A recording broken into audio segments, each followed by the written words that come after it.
Hello everyone, আসসালামু আলাইকুম। আপনি কি সেফটি টুল সম্পর্কে জানেন? কনস্ট্রাকশন সাইটে সেফটি টুলসের প্রয়োজনীয়তা কি? কেন আমরা সেফটি টুলস ইউজ করব? আপনি যদি সিভিল ইঞ্জিনিয়ার অথবা ইলেকট্রিক্যাল ইঞ্জিনিয়ার হয়ে থাকেন, কি কি সেফটি ইকুইপমেন্টস আপনার ব্যবহার করা উচিত? আপনি কি সে সম্পর্কে জানেন? আমাদের দেশে এবং দেশের বাইরে প্রতি বছর অনেক মানুষ ইনজুরড অথবা মৃত্যুবরণ করতেছে। আমরা কি এটা কমাতে পারি? অথবা এটা কমানোর জন্য আমরা কি করতে পারি এবং সেফটি টুলসের আমরা প্রয়োজনীয়তা কি এই সম্পর্কে আজকে আমরা আলোচনা করব। আমি বাসার সিভিল অ্যান্ড ট্রাভেলস পক্ষ থেকে সবাইকে স্বাগতম। চলুন দেরি না করে আমরা ভিডিওটা শুরু করি।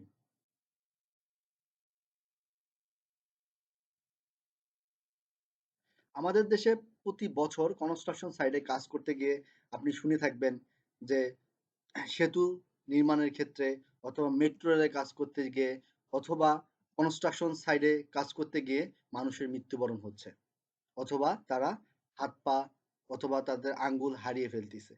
এটা তাদের ল্যাক অফ নলেজ অথবা তাদের কিছু কিছু সতর্কতার কারণেই তারা যদি করতে পারতো তাহলে কিন্তু তাদের জন্য এসব ডেঞ্জারাস সিচুয়েশন থেকে বেরিয়ে আসা সম্ভব।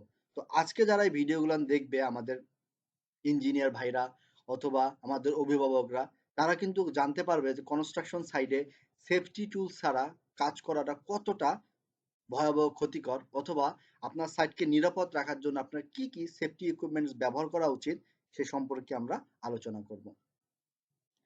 প্রথমে আমরা এই ভিডিওটাকে ৫টা অথবা ৬টা ক্যাটাগরিতে ভাগ করেছি। প্রথমে আমরা জানবো আমাদের দেশে এবং দেশের বাইরে যারা কনস্ট্রাকশন সাইটের রিলেটেড কাজ করে থাকে তাদের নিয়ে রিপোর্টটা এবং আমাদের দেশে কি পরিমাণ লোক মৃত্যুবরণ করতেছে অথবা কেন অ্যাক্সিডেন্টগুলো ঘটতেছে সে সম্পর্কে আলোচনা করব।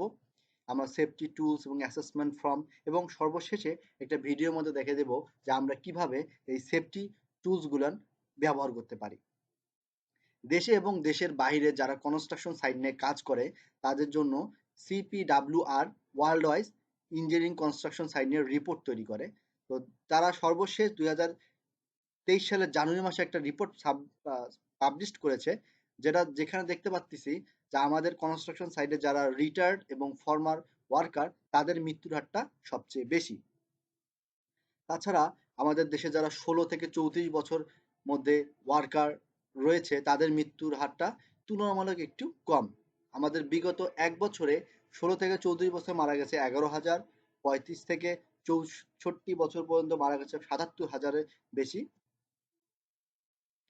তাছাড়া আরেকটা জিনিস এখন বর্তমান কনস্ট্রাকশন সাইট বলেন এবং অন্যান্য সেক্টরে সবচেয়ে বেশি হ্যাসেল করতেছে সেটা হচ্ছে হলো ড্রাগ। এই ড্রাগের কারণে যেমন অন্যান্য সেক্টরগুলো যেমন ধ্বংস হয়ে যাচ্ছে, যেমন কনস্ট্রাকশন সাইডে অনেক ওয়ার্কার যারা ড্রাগ গ্রহণ করে, এই ড্রাগের কারণেই কিন্তু তাদের জীবনগুলো তারা অতি তাড়াতাড়ি নষ্ট করতে ফেলতেছে এবং তারা মৃত্যুর দিকে ঢলে পড়তেছে। কারণ কনস্ট্রাকশন সাইটগুলো রিস্কের কাজ। এখানে যদি আপনি সঠিকভাবে সেফটি ইকুইপমেন্ট ব্যবহার না করেন এবং আপনার যদি আপনি ভালো না মেন্টালি ঠিক না থাকতে পারেন তাহলে কিন্তু যে কোনো মুহূর্তেই আপনার জীবনের আলো নিভে যেতে পারে। তো এই কাজগুলোতে অবশ্যই সেফটি ইকুইপমেন্টস এবং আপনাকে সচেতনভাবে কাজ করতে হবে। আমরা এখানে একটা রিপোর্ট দেখতে পাচ্ছি যারা ড্রাগ গ্রহণ করে ওভারডোজের কারণে কিন্তু গত বছর প্রায় ১৪,০০০ মানুষ মৃত্যুবরণ করেছে এবং সুইসাইড করেছে ৫,০০০-এরও বেশি মানুষ। এখন আমাদের দেশে এবং দেশের বাইরে আমরা দেখতে পাই ২০১১ সাল থেকে ২০২১ সালের মধ্যে কনস্ট্রাকশন সাইটের মৃত্যুর হারটা কিন্তু গতানুগতিকভাবে বেড়েছে। ২০১১ সালে যেখানে মৃত্যুর পার্সেন্টেজ ছিল 7%, এখন তা বেড়ে দাঁড়াইছে 10% প্লাস পুরো কান্ট্রি ওয়াইজ। তো আমাদের দেশেও কিন্তু এই ইনজুর্ড সংখ্যাটা দিন দিন বেড়ে যাচ্ছে। আমাদের দেশে সাধারণত এই কনস্ট্রাকশন সাইট ওয়ার্কার নিয়ে দুইটি সোর্স কাজ করে। একটা হচ্ছে হলো এসআরএস অ্যান্ড আরেকটা হচ্ছে হলো ওএসএইচই। এই দুটো সাইট যারা আমাদের ইঞ্জিনিয়ারিং সাইডে কনস্ট্রাকশন সাইডে যারা ওয়ার্কার অথবা লেবার রয়েছে তাদের নিয়ে আলোচনা করে এবং তারা রিপোর্ট পাবলিশ করে। তো এসআরএস এর রিপোর্ট ২০১০ থেকে ২০১৫ সালে তারা একটা রিপোর্ট তৈরি করেছে, যেখান থেকে আমাদের দেশের মৃত্যুর সংখ্যা এবং ইনজুর্ড পার্সনের কথাও আমরা এখান থেকে দেখতে পাচ্ছি। তাছাড়া ওএইচএইচই দেখাচ্ছে আমাদের 2008 সাল থেকে 2017 সাল পর্যন্ত একটা রিপোর্ট আছে, সেখানে দেখেছে প্রত্যেক বছর আমাদের সংখ্যা কিন্তু বেড়েছে অথবা কিছু সময় কমেছে, কিন্তু আমাদের দেশে কিন্তু মৃত্যুর সংখ্যাটা কন্টিনিউ চলেছে। রিসেন্টলি আপনি বেশি বা যদি বাংলাদেশের বাসিন্দা হয়ে থাকেন, তাহলে কিছুদিন আগেই দেখবেন ঢাকার উত্তরা সেক্টরে গার্ডার ভেঙে গাড়ির মধ্যে পড়ে কিন্তু ওই স্থানেই 2 জন মৃত্যুবরণ করেছে। এটা কিন্তু কনস্ট্রাকশন সাইট। তো কনস্ট্রাকশন সাইটে যদি সেফটি না থাকে, তাহলে মানুষের মৃত্যু যে কোনো মুহূর্তেই চলে আসবে। তাছাড়া আপনারা পেপার পত্রিকা এবং বিভিন্ন টাইমস লাইনে দেখবেন যে সেতুর কাজ অথবা মেট্রো রেলের কাজ করতে যেয়ে কিন্তু মানুষ পা পিছলে অথবা সচেতনার অভাবের কারণে তারা কিন্তু মৃত্যুবরণ করেন। অনেকে মাটিতে পড়ে যায়, অনেকে মাথার মধ্যে ইট অথবা রড ঢুকে পড়ে যায়। তো এই জিনিসগুলা আপনাকে সেফটি থাকতে হবে। এই জিনিসগুলা থেকে বাঁচার জন্য আপনাকে সেফটি ইকুইপমেন্টস ব্যবহার করতে হবে। আপনি দেখবেন এই ছবিগুলো দেওয়ার একটাই উদ্দেশ্য যে আপনি সেফটি ইকুইপমেন্টস আপনার কেন জরুরি, এবং আপনার আপনার যদি কিছু হয়ে যায় তাহলে আপনার ফ্যামিলি কিন্তু এর জন্য সবচেয়ে বেশি সাফারার হবে। সো সেফটি ইকুইপমেন্টস ব্যবহার করে আপনি আপনার জীবনকে এবং আপনার পরিবারকে অবশ্যই সেফ রাখতে পারবেন। সেই জিনিসগুলো কি কি সেফটি ইকুইপমেন্ট সামনে আমরা জানবো। তো আমরা প্রথমেই জানবো আমাদের কনস্ট্রাকশন সাইডে সেফটি ইকুইপমেন্টস গুলো কি। Safety equipments means that one person can protect his full body from head to leg. আপনার পা থেকে মাথা পর্যন্ত সব জিনিসটা আপনাকে সেফটি আন্ডারে রাখতে হবে। তো আমরা মাথা থেকে যদি শুরু করি, সেখানে আমাদের অবশ্যই সেফটি হেলমেট পরতে হবে। চোখের মধ্যে আমাদের অবশ্যই গ্লাস পরতে হবে। আমরা কানের মধ্যে হেয়ারিং প্রোটেকশন পরতে পারি। প্যান্ট আমাদের হলো ক্লিপ প্যান্টস ইউজ করতে হবে, কারণ ক্লিপ প্যান্টস ইউজ করার কারণ একটাই, যারা সিভিল, ইলেকট্রিক্যাল, মেকানিক্যাল, যারা হাই রাইজ বিল্ডিং এবং ফ্যাক্টরিতে কাজ করে তারা কিন্তু উপরের কাজ করতে হয়। তো তাদেরকে অবশ্যই সেফটি রিং করতে হবে, অথবা সেফটি আমরা যেটাকে বলি সেফটি গার্ডসও বলে থাকি। তাছাড়া আমাদের কিন্তু কটন হ্যান্ড গ্লোভস অথবা রাবার হ্যান্ড গ্লোভস ইউজ করতে হবে, যারা ওয়েল্ডিং গ্রেন্ডিং কাজ করে থাকেন তাদের জন্য কিন্তু কি হ্যান্ড গ্লোভস গুলান অনেক অতীব জরুরি। তো আমাদের দেশে অনেকে মনে করে যে সেফটি টুলস গুলান পরে কাজ করাটা খুবই কষ্ট, কিন্তু না। আপনি যখন একটা কাজ শুরু করবেন, প্রথমে একটু খারাপ লাগবে যে আমি কাজ করতে যাচ্ছি না অন্য কিছু করতে যাচ্ছি, কিন্তু এটা জিনিস মনে রাখবেন যে সেফটি ইকুইপমেন্টস গুলান ব্যবহার উদ্দেশ্যে একটাই, আপনার ফ্যামিলি এবং আপনাকে সেফ রাখা। সো একটু যদি কষ্টও হয়, সেখানে আপনাকে এটাকে টলারেট করে নিতে হবে। Otherwise any time in construction site it can be happened, it you just dead or injured anytime. So আপনাকে সবসময় সাপোর্ট নিয়ে থাকতে হবে। তো প্রথমে আমরা দেখবো সেফটি গ্লাসটা কি। সেফটি গ্লাসটা সাধারণত আমরা যারা ওয়েল্ডিং গ্রেন্ডিং করে থাকি অথবা ধুলাবালির মধ্যে কাজ করে থাকি, তাদের কিন্তু আই প্রোটেক্টটা খুবই দরকার। তা আই প্রোটেক্টের জন্য আপনি অবশ্যই সেফটি গ্লাস ইউজ করতে পারেন। যারা বয়লার, ইউটিলিটি অথবা বিভিন্ন হিয়ারিং প্লেসে কাজ করেন তাদের জন্য অবশ্যই এয়ার প্রোটেকশন ইউজ করা উচিত। তারপরে সেফটি গ্লোভস বললামই, যারা গ্রেন্ডিং, ওয়েল্ডিং, কাটিং এর কাজ করে থাকেন অথবা ভারী কাজ করে থাকেন তাদের জন্য সেফটি গ্লোভসটা অতীব প্রয়োজনীয়। তারপরে আমরা দেখব আমাদের সেফটি হেলমেট সম্পর্কে। তো সেফটি হেলমেট সম্পর্কে আপনাকে ধারণা দিতে চাই যে যারা আমাদের দেশে ওয়ার্কার রয়েছে তারা অবশ্যই ইয়েলো কালার সেফটি হেলমেট পরে থাকে। যারা দেখবেন সেফটি হেলমেট পরে থাকে ইয়েলো কালার, তারা সবাই কিন্তু ওয়ার্কার। তাছাড়া হোয়াইট কালার যে হেলমেটগুলো রয়েছে সেই হেলমেটগুলো সাধারণত ইঞ্জিনিয়ার, ম্যানেজার, এরা পরে সুপারভাইজার ইউজ করে থাকে। আর রেড কালার যারা ফায়ার সেফটি অফিসার রয়েছে তারা কিন্তু রেড কালার হেলমেট পরে থাকে। আর যারা আমাদের যে বিভিন্ন সাইডে আসে তারা সাধারণত গ্রে কালার হেলমেট পরে থাকে। আর আমাদের দেশের যারা সাধারণত ইলেকট্রিশিয়ান তারা সাধারণত আমরা ব্লু কালারের হেলমেট পরে থাকে। তো আমাদের দেশে সাধারণত সবগুলো কালারের হেলমেট ব্যবহার হয় কনস্ট্রাকশনে, কিন্তু সেই সংখ্যাটা কম। সবচেয়ে বেশি আপনি দেখবেন ইয়েলো এবং হোয়াইট, এই দুইটা কালার হেলমেট সবচেয়ে বেশি পাওয়া যায়। তো এখন থেকে আপনারা হয়তো বুঝতে পারবেন যে ইয়েলো কালার হেলমেট কারা পরে অথবা হোয়াইট কালার ইয়েলো হেলমেটটা কারা ব্যবহার করে। সর্বশেষ দেখবো সেফটি শু। এটা one of the best and one of the major part on the your body. তো কনস্ট্রাকশন সাইডে আপনার কোথায় কি আছে অথবা আপনি কোথায় ইলেকট্রিক শক খেতে পারেন, এর জন্য আপনাকে সেফটি শু অবশ্যই পড়তে হবে। সেফটি শু ছাড়া যেমন গার্মেন্টস ফ্যাক্টরিগুলোতে অথবা যেগুলান কমপ্লায়েন্স রুল মেনে চলে দেখবেন ওইসব ফ্যাক্টরিতে আপনি কাজ করতে পারবেন না। তো সেফটি শু কিছু কিছু ব্র্যান্ড রয়েছে অনেক ভালো, আমি আপনাদের সাথে শেয়ার করতেছি। যেমন বাটা রানারের যে সেফটি শুটা রয়েছে, এটা যারা সাধারণত সিভিল এবং মেকানিক্যালের কাজ করে তাদের জন্য বেস্ট, এবং যারা ইলেকট্রিক্যাল কাজ করে তাদের জন্য অবশ্যই টোটাল ব্র্যান্ডের সেফটি শুটা ব্যবহার করা সবচেয়ে ভালো, কারণ ওটা অবশ্যই ইলেকট্রিক প্রুফড। সো আপনারা অবশ্যই কোনো জিনিস কেনার আগে আপনারা দেখে অবশ্যই আপনারা কিনবেন। তারপরে একটা জিনিস আপনাদের সাথে শেয়ার করব, সেফটি টুলস ও সাইনেজ। আপনাদের কনস্ট্রাকশন সাইটে যারা সিভিল ইঞ্জিনিয়ার অথবা সাইট ইঞ্জিনিয়ার রয়েছে, তারা অবশ্যই তাদের জন্য সেফটি ইকুইপমেন্টস সাইনেজ গুলো বিভিন্ন জায়গায় ফিক্স করে দিতে হবে, এবং তাদের একটা সাইনেজ বোর্ড বাংলা অথবা ইংরেজিতে সব জায়গায় ছড়াই দিতে হবে। যারা কনস্ট্রাকশন সাইটে আসবে তারা যত সেফটি নিয়ে কাজ করতে পারে, এবং আপনার অবশ্যই কনস্ট্রাকশন একটা গোল থাকতে হবে, সেটা জিরো অ্যাক্সিডেন্টস।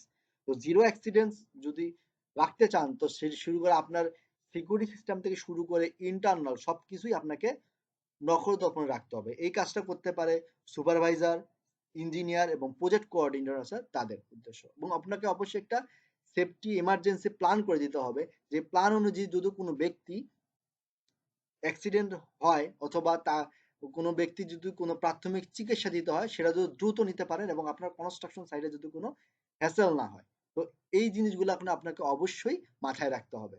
তো আপনার এই সেফটি টুলসের মধ্যে অবশ্যই সেফটি প্ল্যান রয়েছে, তারপরে আপনার zero accident goal, housekeeping, hazard analysis, safety towers, emergency response, এই সবগুলো আপনাকে সেফটি টুলসের মধ্যে রাখতে হবে, এবং এই সাইনেজগুলো আমি আপনাদের সাথে কিন্তু শেয়ার করতেছি, এগুলো অবশ্যই আপনার সাইডের মধ্যে থাকতে হবে।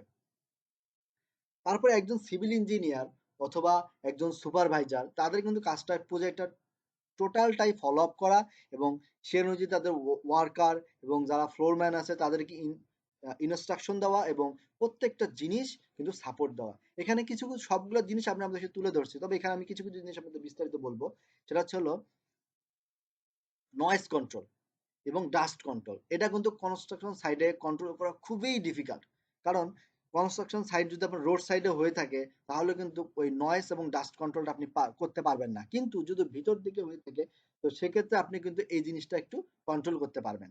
তাছাড়া স্ক্যাফোল্ডিং, স্ক্যাফোল্ডিংটা আমাদের দেশে সাধারণত যখন মেট্রো রেল, উঁচু উঁচু অথবা কালভার্ট এগুলাতে স্ক্যাফোল্ডিং ইউজ করা হয়। তাছাড়া হাইরাইজ বিল্ডিংগুলোতেও বর্তমানে স্ক্যাফোল্ডিং ইউজ করা হয়। কিন্তু স্ক্যাফোল্ডিংটা আমরা কিভাবে ব্যবহার করব এবং কিভাবে ফিক্স করব, আমাদের দেশে সাধারণত আমাদের যেমন কনস্ট্রাকশন সাইট রয়েছে, যে ছোট ছোট কনস্ট্রাকশন সাইট ইউজ করে না, তারা কি করে বাঁশের মধ্যে দড়ি বেঁধে বেঁধে কাজ করে, কিন্তু এটা কিন্তু অনেক রিস্কি।